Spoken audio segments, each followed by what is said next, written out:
অনুশীলনের ফাঁকে একটুখানি আড্ডা, গল্পের ভাষা বাংলা, ব্যথা পেয়ে তীব্র যন্ত্রণা, অনুভূতি জানানোর ভাষা বাংলা। ফর্ম নেই, পাশে আছেন শিক্ষক, নিজের কমতি বুঝে নেয়া, বোঝানোর ভাষা বাংলা। বিশ্বমঞ্চে প্রতিনিধিত্ব করা কিংবা নিজের এলাকার কোনো জনসভায় স্লোগানের ভাষা বাংলা। ক্রিকেটারদের জন্য দেশের মানুষের ভালোবাসা প্রকাশের ভাষা বাংলা।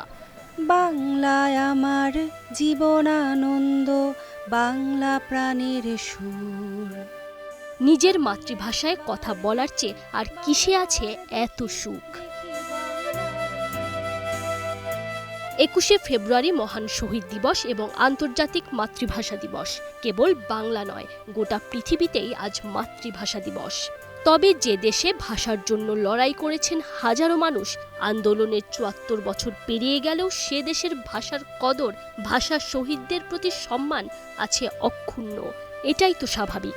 বাংলাদেশের ক্রিকেটারদের মনেও আজ মহান এই দিবসের ভাব গাম্ভীর্য, তাৎপর্য ছড়িয়ে গেছে। সাকিব আল হাসান এক সময়ের বিশ্বসেরা অলরাউন্ডার, বাংলাদেশকে বিশ্বমঞ্চে পরিচিত করেছেন।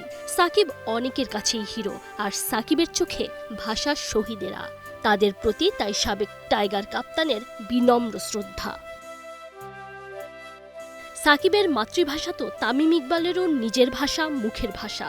ভাষা শহীদদের শ্রদ্ধা জানাতে সোশ্যাল মিডিয়ায় দুজনের মনের ভাবও একইভাবে শ্রদ্ধা জ্ঞাপন করেছেন ক্যাপ্টেন ফ্যান্টাস্টিক মাশরাফি বিন মুর্তজা।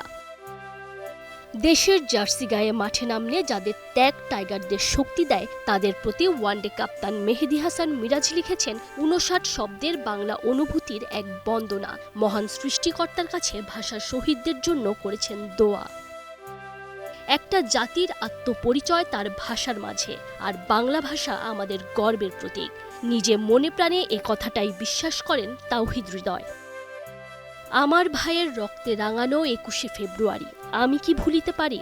আর সব বাংলাদেশিদের মতো ভুলতে পারেন না শরীফুল ইসলামও।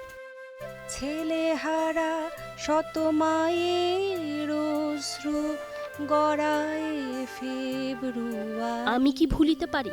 না, কখনোই ভোলা যায় না। ভুলিতে পারি। Tanjim Oishi, Star news.